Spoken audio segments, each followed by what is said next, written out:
Olá para você que acompanha o Esquema de Jogo no último programa de 2022. Hoje é 30 de dezembro e dois convidados especiais para a gente finalizar aí com chave de ouro, Ernesto Brock e André de Poldi. Vou começar com o Ernesto e depois passo para você, André. Ernesto, obrigado aí por ter aceito o convite. E é uma pergunta simples. Tem já o nome já para a seleção e a sua avaliação? Foi trágico a participação brasileira, que terminou no último dia 18 com o título tricampeonato da Argentina? Obrigado, viu, Ernesto? Tudo bem, Edu? Mais uma vez é um prazer estar aqui no esquema de jogo. O nome, durante o programa aí, vamos entrar no nome aí, porque tem duas vertentes, na minha opinião, e eu andei vendo pontos positivos e negativos das duas, então a gente vai vendo aí. Trágico, acho trágico uma palavra muito forte para o esporte, assim, acho que a gente joga para ganhar ou perder, mas eu acho que foi incompetente. O Brasil tinha um grupo, uma geração que poderia não ganhar, poderia, mas dava para fazer mais, dava para fazer melhor. Oi, André, tudo bom? Como é que você tá? Obrigado aí por ter aceito o convite. E você, vai na linha do Ernesto? Eu não vou usar trágico, mas decepcionante. Seleção cair de novo, numas quartas. Uma seleção, se vão dizer que não é tão famosa, mas tem feito um bom trabalho que é a Croácia. Obrigado, André, com você. Oi, Edu, tudo bem? Obrigado aí pela participação. Seja bem-vindo ao Ernesto aí também, é sempre um prazer receber ele aí, temos caras novas no programa. Eu concordo com o Ernesto, eu acho que trágico, não, acho que trágico talvez fosse o Brasil caísse na primeira fase, né? Aconteceu o que aconteceu com a França lá em 2002, com a Argentina, com a Itália agora não classificar, a Alemanha, isso seria trágico. Mas eu acho que ficou devendo, né? Eu acho que, vou usar até as palavras do Galvão, né? O Galvão falou outro dia um negócio interessante usando as últimas eliminações do Brasil, né? Você perder para uma França, você perder para uma Alemanha, para uma Bélgica, para a Holanda, tudo bem, por mais que você possa criticar uma coisa ou outra, é até normal, você está jogando contra grandes seleções, assim. Agora, do jeito que foi esse ano, né? O Brasil acho que tinha mais time que a Croácia, um jogo controlado, assim, pelo elenco que o Brasil tinha, eu acho que dava para ter feito mais. Eu acho que o Brasil tinha boas peças, tinha peças de reposição em praticamente todas as posições do campo, dava para ter mexido, enfim, acho que dava para ter feito muita coisa de diferente. Então, esse ponto, para mim, acho que foi decepcionante. O que vocês dois acham que deveria ter feito diferente para o Brasil avançar um pouco mais? Se essa tinha condição de avançar um pouco mais na avaliação de vocês. Pode Não, ir, acho que Ernesto. tinha. Eu acho que quem acompanha o nosso canal, enfim, aqui é o Webzone, sabe que eu vinha falando há muito tempo que a minha esperança é que o Tite aprendesse com os erros de 2018. Acho que 2018 ele não tinha uma seleção tão boa quanto essa, mas cometeu erros, de certa forma, primários para um treinador de elite do futebol mundial e da seleção brasileira. Chega 2022, ele tem um grupo melhor, uma seleção mais poderosa, mais preparada, e ele comete os mesmos erros de 2018. Acho que o grande problema está aí.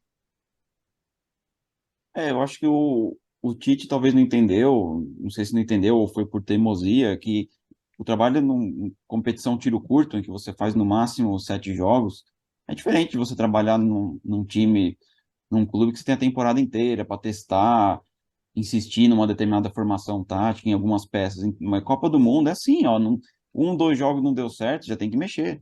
E a impressão A que deu, Argentina jogou de 3 formas diferentes durante a Copa. é, eu concordo.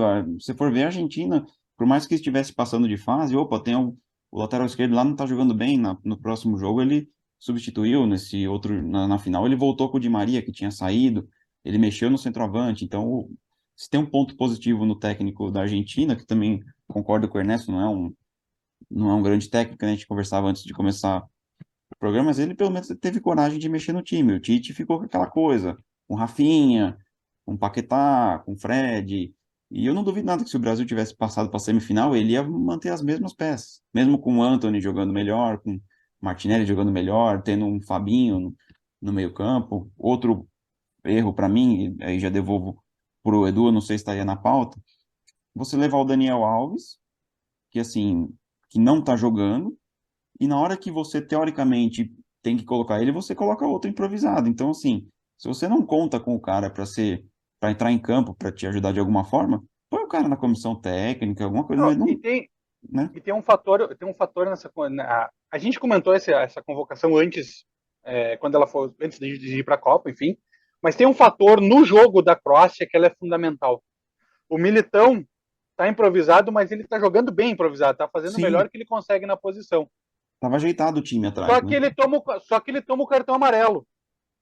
Quando sai o gol do Brasil na prorrogação, o Tite, para poupar o Militão, para não perder o Militão na semifinal, bota o Alexandro cansado, vira o time e o gol sai onde o Militão tá. A jogada do gol sai onde o Militão tava.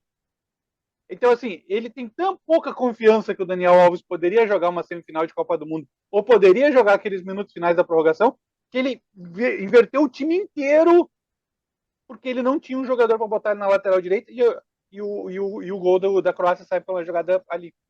Aí, se você não pode contar com o Daniel Alves nem para jogar 15 minutos de uma prorrogação, com uma experiência que ele tem, por mais que tecnicamente esteja bem abaixo, mas, meu, se o cara tá ali, você tem que tentar encontrar uma forma de utilizar ele da melhor forma possível. Então, eu concordo com o Ernesto aí. Eu acho que. Eu vi muita gente falando, não, porque o Militão pregou, não sei o que. Aí eu falo, gente, você tem o Modric no meio-campo da Croácia, com 37 anos, jogando igual um leão. O Militão, que é um jogador jovem, não aguenta jogar mais 15 minutos ali na defesa, fechando o espaço só. Eu, Não, eu discordo um pouco desse ele ponto. ele pode até ter pregado, não vou julgar isso, mas tira um jogador que está jogando na lateral e põe um lateral. Ele inverteu, além de botar um lateral que vinha de lesão para jogar talvez os 5 minutos mais importantes da vida dele, ele ainda inverteu todo o time porque ele não confiou no lateral direito que ele tinha. E a Argentina, eu não sabia, eu vi ontem durante o jogo. O Kun Agüero estava na delegação. Ele não é mais nem jogador, mas ele estava lá como parte da comissão. Dividiu o quarto com o Messi, participou. Então, assim, Daniel Alves podia estar lá, mas não precisava estar como jogador. E uma dúvida também, não sei se vocês vão concordar. Foi a primeira vez que o Brasil conseguiu ter. O Tite pega em 2016, quando o Brasil estava mal nas eliminatórias, né, que o Dunga tinha sido eliminado naquela Copa Centenário da América, que foi nos Estados Unidos em 2016. E assim, praticamente o Tite ficou 6 anos, então ele teve um ciclo e meio. Vocês, na avaliação, concordam, para a gente entrar no tema treinador, que tem que dar um tempo maior, tipo 2 Copas ou não? Terminou aquela Copa, fechou o ciclo e vamos começar de novo. Vai com você, Ernesto. Acho que depende do trabalho. Eu acho que 2018 o trabalho foi bom, mas cometeu erros no fim. Então, acho que foi válido se dar uma segunda chance para o Tite, mas infelizmente ele cometeu os mesmos erros de novo. E assim, mas tu tá olhando só a Copa do Mundo. Me desculpa, mas o treinador da seleção brasileira vai ser julgado apenas pela Copa do Mundo, porque o resto ele passa 4 anos jogando amistoso. Não, eu concordo com o Ernesto, e até porque, assim, quando a gente fala assim, de dar mais uma chance, será que o mínimo é 2 Copas? A gente não está falando de um trabalho de clube, que o cara às vezes chega no meio de temporada e tal. Agora, em 4 anos é o suficiente para a gente ter uma noção se o cara está fazendo um bom trabalho ou não. Então, eu acho que não tem uma regra, né? Eu acho que tudo vai de acordo com conforme o jogo está sendo jogado. Então, se em 4 anos o cara na Copa do Mundo foi um desastre, eu sou totalmente a favor de trocar, né? E sobre as eliminatórias, eu concordo com o Ernesto, né? Então, assim, eu tenho opinião, e muita gente discorda de mim, eu acho que o Brasil ele só é testado realmente em Copa do Mundo. Porque nas eliminatórias nossas aqui é obrigação o Brasil passar e com uma certa folga, Não é né? nem a obrigação, não tem nem adversário, né? Não tem. O Brasil joga com a Argentina e o Uruguai e Copa do Mundo. É basicamente isso que o Brasil tem que jogar. Sim. E agora nessa questão, né? A próxima eliminatória, né? Para a próxima Copa em 2026, são 48 seleções, ou seja, aumentou de 4 para 6 as vagas aqui na América do Sul, né? Parece que eles não vão mudar o formato, ou seja, a tendência é o Brasil voltar a classificar para a próxima Copa. E para vocês, assim, precisa testar em amistosos? Por exemplo, a Alemanha vai organizar uma Eurocopa. Será que na avaliação de vocês tem que testar contra uma Alemanha, amistosos? Seleções que estão ali descansando dentro das eliminatórias, na avaliação, precisa ser testado ou vão ficar naquele negócio? Joga com a África, a Ásia, a Oceania e aqui. Testar nunca é ruim, né? Mas a Argentina tem o mesmo calendário que nós e ganhou a Copa. Não, eu concordo. E assim, Nesse assunto aí, muita gente até tem um pouco de desconhecimento em relação aos europeus. Parece que os europeus não têm uma certa restrição em fazer amistoso com o Brasil, com a Argentina, e eles têm um calendário um pouco, talvez um pouco mais abrangente que o nosso. Tem Nations League lá também. Então, é o que o Ernesto falou. Eu acho que seria interessante se o Brasil jogasse com outros adversários ao longo desses 4 anos aí, adversários fora do nosso círculo aqui sul-americano, mas também não é desculpa para falar para não ganhar a Copa, né? E a surpresa da Copa foi o Marrocos, que não fez amistoso com ninguém que a gente conhecesse. Então, E trocou de técnico há pouco tempo. então assim, em tese, claro que é ótimo ver o Brasil fazer amistoso com a Itália, com a Alemanha, com a França. Mas se não dá, se eles têm o calendário, não dá, não dá. Vamos trabalhar para fazer. Como é que eu vou dizer assim? Para ganhar do europeu, tu não precisa jogar com ele, tu tem que entender o que ele está fazendo. Para entender, tu observa, estuda. Então, assim, seria bom? Seria, mas também dá para ganhar e dá para fazer uma boa Copa sem. Até porque grande parte do elenco do Brasil joga tudo na Europa, então todo mundo se conhece. É. Todo mundo joga junto, se enfrenta, né, nos campeonatos locais, então também não é desculpa, né? O problema do Brasil, na minha opinião, perder para os europeus é um pouco de arrogância. Porque deixou o Modric livre, não botou ninguém colado no Modric, a seleção não se mexe porque vai ganhar, porque vai ter alegria nas pernas. Para mim é esse o problema, não é não jogar com o europeu, é chegar na Copa do Mundo e não saber que o Lukaku pode recuar para o meio campo e o Bruno De Bruyne para centroavante para mudar o esquema da Bélgica em 2018. Em 2006, deixar o Zidane livre no meio de campo sem ninguém marcar ele na Alemanha. Entendeu? São esses os problemas. E isso, todo mundo que assiste futebol, que não é profissional do futebol, como nós, a gente vê que tem que fazer isso. E no Brasil não se faz. Os técnicos da seleção, por algum motivo, não fazem. E com relação ao próximo comandante, André, continuemos com os brasileiros, na sua avaliação, vamos tentar um europeu. Como é que você vê? Edu, acho que a gente até discutiu já isso algumas outras vezes. Eu acho que a questão não é. A questão primordial não é língua, né? Tem que ser um brasileiro, tem que ser estrangeiro, tem que ser questão de qualidade. Então, eu não vejo nenhum treinador brasileiro hoje aqui que atua no Brasil, até porque a gente não tem grandes treinadores brasileiros atuando fora, não vejo ninguém preparado, assim, com um currículo para assumir, né? O pessoal tá falando de Dorival, Fernando Diniz, o próprio Mano para voltar. Eu não acho que são treinadores que têm currículo para assumir a seleção nesse momento. Então, não é uma questão de bairrismo, não. Eu não gosto dos brasileiros, gosto dos estrangeiros. É que eu acho que há opções melhores de estrangeiros nesse momento, né? Não que eu sou contra o treinador brasileiro, mas não vejo nenhum treinador brasileiro preparado nesse momento. Ernesto? Bom, esse é uma questão longa para a gente entrar, né? Mas, assim, primeiro a gente tem um grande problema do mercado, né? Quem está livre no mercado. Ou quem pode ficar livre no mercado. Eu, nacional, eu confesso que, mesmo não achando ele um treinador extremamente tático, nem nada disso, mas pelas características de uma seleção brasileira que se encontra 2, 3 dias, que faz treino pelo WhatsApp, como eles brincam, que eu acho que o treinador talvez seria o Renato Portaluppi, que é o cara da resenha, é o cara que Verdade. compra, Eu tinha que ganha esquecido o dele, Ernesto. jogador, é o cara que ganha o jogador, que sabe? Eu acho que ele consegue fazer, poderia conseguir. Porque os outros, o Diniz, o Dorival, o próprio Cuca, são treinadores mais táticos, treinadores que vão querer impor o seu estilo de jogo na seleção, e aí não tem treino para fazer isso. E aí eu não sei como é que seria esse trabalho. Aí Agora ainda. só. Pode complementar, depois Não, eu vou pode lá. completar, pode complementar. Não, é que eu vou ser sincero, eu tinha esquecido do Renato Portaluppi, Renato Gaúcho, e eu acho que não seria um absurdo considerar ele, por quê? Porque, tudo bem, ele saiu do Grêmio em baixa, tudo, no Flamengo não fez um grande trabalho, mas um pouco antes dele sair do Grêmio, muita gente Tá, cobrava ele pro lugar do Tite. e esse não fez um grande trabalho do Flamengo, se diz porque perdeu a final da Libertadores, porque ele sai com quase 80% de aproveitamento no Não, Flamengo. sim, sim, mas eu digo assim, pela questão pública, torcida, tal, não, Sim. não deixou uma grande saudade, não acho que foi um É que o trabalho ruim. Renato, aqui a gente fala de esporte, não entra nesses assuntos, mas o Renato tem um peso político muito grande nas costas dele, isso é verdade, Ah, e não dá para negar. Então eu acho muito difícil o Renato ir para a seleção, tá? Mas eu acho que, pelas características de um trabalho de seleção brasileira, eu acho que talvez seria o treinador mais interessante.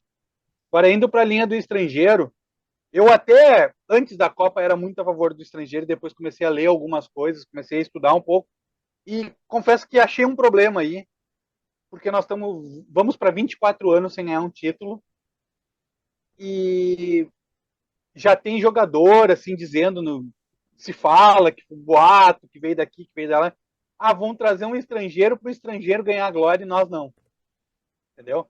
Então eu não sei como é que seria, eu acho que teria que ser trabalhado muito bem a ideia do estrangeiro. Por essas questões, eu acho que o estrangeiro que poderia treinar a seleção brasileira hoje, até por ter sido o treinador estrangeiro que mais trabalhou com brasileiros na Europa, seria o Carlo Ancelotti.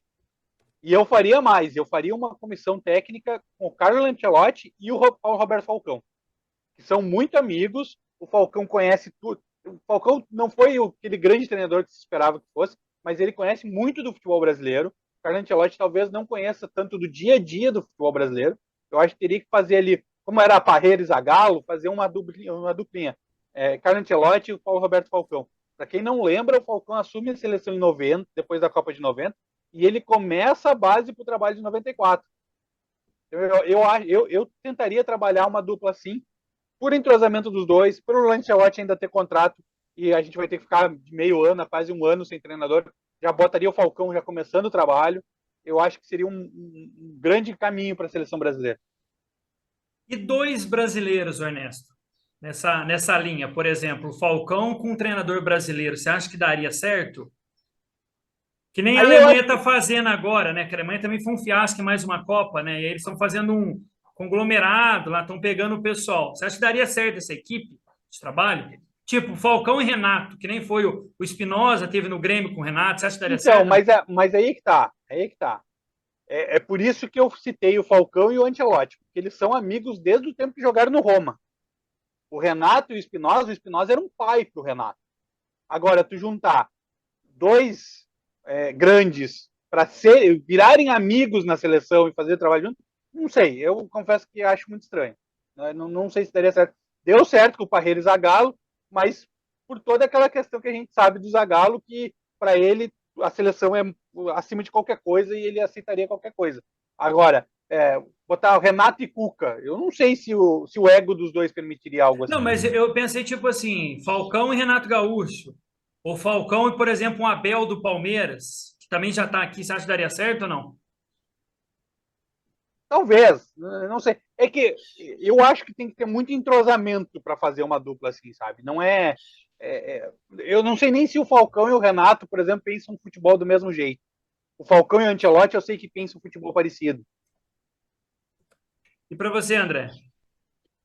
Eu concordo com o Ernesto. Eu acho que teria que ser uma coisa muito bem planejada, duas pessoas que se dão bem, né? Agora, você colocar dois caras que têm a mesma aspiração, né? Por exemplo, no caso, por exemplo, do Falcão e do Ancelotti, acho que o Falcão não teria, acho que, como ambição, assim, ocupar o cargo de técnico. Agora, um Renato Gaúcho e o Ancelotti, aí eu já acho que é uma coisa meio, assim, até os caras começar a se entender já é um bom tempo perdido, né? Então, eu não acho que seja o caso, não. Eu acho que, pelo Ancelotti, eu acho que vale a pena. Muita gente está falando aí que o Ancelotti teria sinalizado aí que ele só queria terminar essa temporada com o Real Madrid e depois de 6 meses ele assumiria o Brasil. Eu acho que ninguém vai morrer por ficar sem treinador É, oficial por ele, 4 jogos, né, de amistoso. ele já teria dito que o trabalho no Real é o último trabalho de clube. Isso ele já teria dito. Então, Ele tipo, não não quer fechou as mais o portas, né? dia. Ele não queria mais o dia a dia de clube, porque também já está pesado na carreira e tal. Por isso que eu digo, eu acho que. É que também o Falcão acabou de assinar com o Santos também, então não sei se seria possível essa dobradinha. Mas bota o Falcão para esses primeiros 6 meses, ele começa a garimpar jogador, que é uma coisa que ele fez muito bem em 90, que ele faz muito bem, e aí já vai trocando ideia com o Ancelotti. Cara, eu acho que daria muito certo, sabe? Tem que pensar fora da caixinha, né? Nesse momento, É, eu acho. e Eu, também tem o seguinte, se trazer só o Ancelotti trazer uma comissão, sei lá, espanhola, italiana, sei lá, a própria imprensa daqui a pouco vai. Esses caras estão falando, sabe? Não, o Falcão. Não, mas a gente sabe como é que é. O Falcão pode fazer esse meio-campo, inclusive com a crítica. Sim. E vocês pensam assim, o próximo treinador, a gente poderia ter uma equipe como acontece, o Ernesto, que assiste outros esportes, para a gente pensar não só na Copa de 26, mas uma Copa de 30, ter um trabalho para a gente. Que eu acho que falta no Brasil um pouco, não sei se vocês concordam, é a questão de um pensamento de estratégia. A gente não tem uma estratégia, a gente vai para cada Copa do Mundo de uma maneira diferente, não sei se vocês concordam. Ah, Edu, mas isso não existe no futebol em lugar nenhum, né? É o que o Thiago falou agora há pouco. O Marrocos trocou treinador há 3 meses atrás. Eu acho que a gente, às vezes, clube, a gente pode pensar uma coisa assim, uma coisa mais organizada, mas eu acho que seleção. De novo, riram lá nos acréscimos quando eu falei, mas o PVC, para mim, fez a melhor frase sobre a Copa do Mundo da história. Copa do Mundo é o melhor funcionário do mês. Tem que pegar aquele mês e naquele mês tudo tem que funcionar certo. Então, não, a Alemanha tem um projeto de 20 anos. O Pink, eu não sei quem substituiu não sei quem, que substituiu não sei quem, e já faz 2 Copas que não funciona. Para Eu acho que você, André. é muito particular isso. Eu vou contratar um treinador com essa linha tática, não sei o quê, só que o cara vai convocar quem ele quer. Às vezes É, o, e o tem que presidente ver da a CBF quer geração um também, cara. né? Oi, desculpa, pode falar. Não, e tem que ver a geração também, né? A gente já Sim, teve uma geração que teve volantes melhores, hoje a gente tem uma geração que tem pontas muito bons, a gente já teve geração que tinha 3 centroavantes para botar no time. Então, seleção eu não vejo assim que tem que ter um rumo, tem que ter. Confesso que é. tem que funcionar na Copa. O que o Ernesto falou sobre a Alemanha é uma coisa que eu estava discutindo outro dia, né? Porque assim, pintou-se uma coisa como se tudo que acontecesse com a Alemanha nas Copas era tudo planejadinho. Não, esse ano nós vamos cair nas quartas, porque já estamos nos preparando, porque na outra nós vamos chegar na final, porque em 14 nós vamos ganhar. Só que em Não, 2014, tirando o 7-1, a Alemanha podia ter caído para a Argélia, podia ter caído para a França, questão de um gol ali. Então é muito relativo isso, né? o problema todo do futebol alemão é que realmente é organizado. Só que eu, como descendente de alemão, sei que a coisa é assim. Se sair 1 milímetro da programação, eles estão perdidos. E é o que está acontecendo, eles estão perdidos, eles não sabem o que aconteceu. Eles programaram tudo e não funciona. Mas é verdade. Faltou combinar com os adversários, né? Mas assim, eles organizaram tudo, só que não geraram os jogadores que precisam para que esperavam que iam gerar. E aí não deu certo. E aí falta a criatividade do alemão. O alemão, ele é assim. Aí fica difícil, né? É, E por isso que, são duas Copas, né? por isso que eu digo assim, é bom ter um projeto, sempre é bom. Mas tu tem que sempre estar preparado para mudar a qualquer momento, principalmente no futebol de seleção. No de clube eu concordo contigo. No de clube eu acho que tem que sentar, pensar como é que nós vamos montar o clube, como é que nós vamos montar o time. E aí eu concordo contigo, porque no de clube tu tem que ir, eu vou aqui no Joãozinho para poder ir no Kleberson lá, sabe? Agora o de seleção tu seleciona como tu quer, tu monta o que tu quer, então tu tem uma gama muito maior, né? Dos brasileiros, caso assuma, o Ernesto deu a ideia do Carlo Ancelotti, do Falcão como um diretor, um coordenador ali dentro da equipe dele, mas dos brasileiros, quem que vocês vê que estão mais preparados para assumir uma seleção e ou outros nomes que vocês podem dar aí? Muita gente falou do Guardiola, falou do Klopp. Vocês acham que daria certo pela língua também? E assim, uma questão. Eu vi um jornalista, o Leonardo Baran, ele comentando que tem um ponto muito interessante que a gente não está levando em consideração. Morar no Brasil, a gente sabe, a gente está no Brasil, não é como morar na Europa. É questão da segurança. Será que o cara vai sair de lá para vir aqui, sabendo com todos os problemas que a gente tem? Agora eu deixo para vocês aí. Então, mais um ponto para ter um brasileiro forte na comissão técnica. O cara, hoje, o treinador, assim, é polêmico o que eu vou dizer, mas hoje o treinador da seleção brasileira não precisa morar no Brasil. É verdade. Ah, se o cara morar na Europa e ver jogo do jogador do Brasil na Europa, vai ver mais jogo de jogador de seleção do que morando aqui. O cara não precisa estar aqui toda hora, ele pode vir uma vez a cada 15 dias, sei lá. Ah, Eu não acho que isso é uma barreira que impede, né?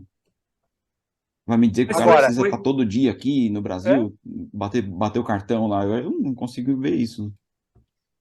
seria polêmico, porque muita gente ia criticar. Mas eu não vejo problema também.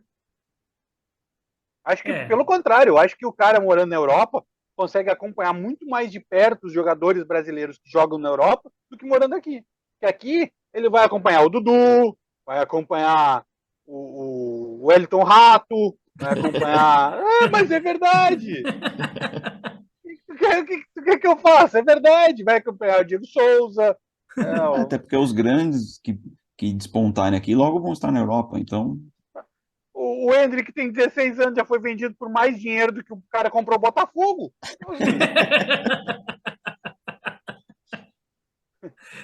Mas assim, para a gente finalizar aí, então o seu pensamento, vou começar com o Ernesto também para a gente despedir, a gente está chegando no final desse programa. Ernesto, o que você vê que tem que mudar na mentalidade? A gente, como imprensa, jogadores, quem toma conta no caso da CBF, que tem que mudar para a próxima Copa, na sua avaliação? eu acho que o principal é a arrogância. É parar de achar que o Brasil vai ganhar porque é o Brasil. É parar de fazer um trabalho de 4 anos jogando com 3 jogadores no meio de campo, 3 no ataque.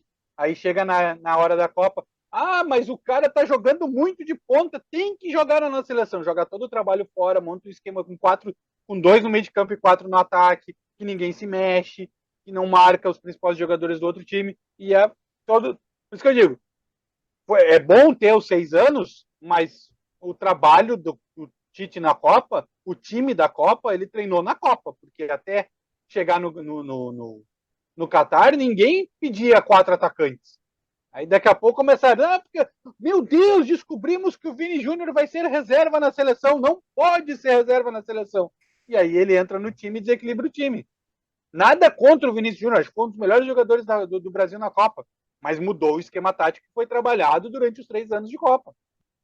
Então eu acho que esse é o principal, é pensar o futebol, seja jogando mais ofensivo, mais retranqueiro, tanto faz, mas tem que pensar, tem que ser inteligente no jogo de futebol hoje em dia. Eu até eu perguntei para vocês se eu posso dar minhas opiniões sinceras, Pode, fica à mas vontade. eu fiz um pensamento rápido aqui. Para mim, a eliminação do Brasil não na qualidade do futebol, tá? Na questão de inteligência, foi uma eliminação mais burra do Brasil desde 82. 82 o Brasil joga pelo empate e consegue perder de 3-2. Em 2022 o Brasil sai ganhando a prorrogação e consegue deixar empatar aí para os pênaltis. Faltou inteligência nos 2 jogos. André, faltou inteligência, o que falta mais? eu concordo com o Ernesto. Acho que sempre tem um pouco dessa soberba e alimentada por alguns setores da imprensa e tudo mais.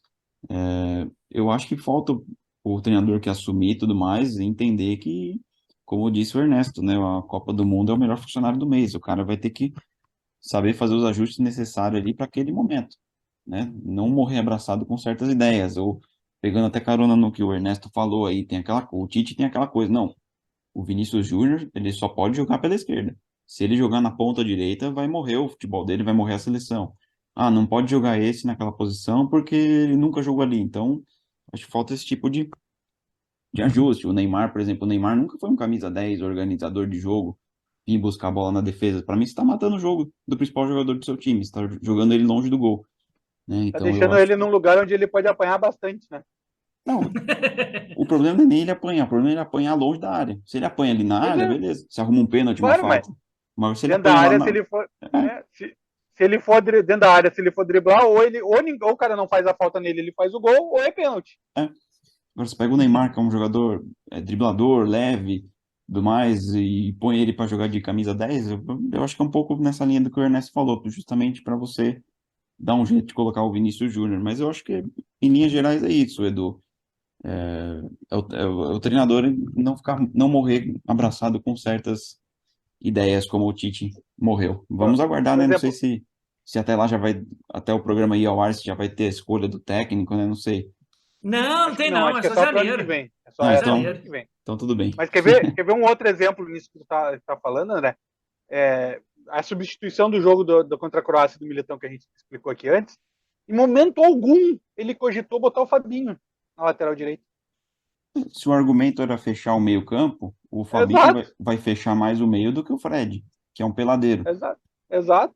Não, mas nem falo na. Porque a substituição do Fred, na minha opinião, tinha que ter entrado o Bruno Guimarães, que é um jogador que controla a bola. Vai tocar, vai. E não o Fred, como tu falou, que é um volante carregador de bola. Mas na lateral direita, Militão não aguentou, Daniel Alves não pode entrar, em momento algum foi cogitado o Fabinho. Por que o Fabinho não podia jogar ele na lateral direita, improvisado ali no finzinho do jogo? Ele já jogou assim, né? Já? Sim. Faltou um pouco, ele morreu pela análise de vocês aí, ele morreu com as ideias dele, e tem gente que cobriu a Copa, não essa em 18, não essa no Catar, que falou que o Tite estava assustado em 2018, na hora que ele viu a Copa do Mundo. Parece que ele não se encontrou, e aí parece que essa, assim, ó, já foi numa, agora você não podia cometer os erros. Mas na avaliação de vocês dois, principalmente o que o Ernesto falou, faltou um pouco mais para o Tite, né, Ernesto? Sim. Eu falei que em 18 a minha maior decepção foi o Tite. E não mudou muito para 2022. Acho que alguns jogadores poderiam ser mais experientes. Acho que o Neymar deveria ter batido o pênalti, não deveria esperar para o quinto pênalti para sair na foto do jornal. Mas o Tite é uma decepção muito grande para mim na seleção. Tá certo. Agradecer ao André. André, suas considerações finais aí nesse último programa de 2022.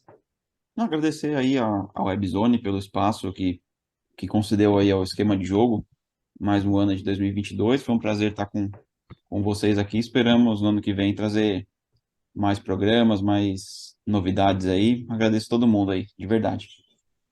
Ernesto, com você, desejando ao André, a família dele, ao Ernesto também, um bom 2023, né? Eu tava com 2022 na cabeça ainda, né? O ano demora para sair, né, Ernesto?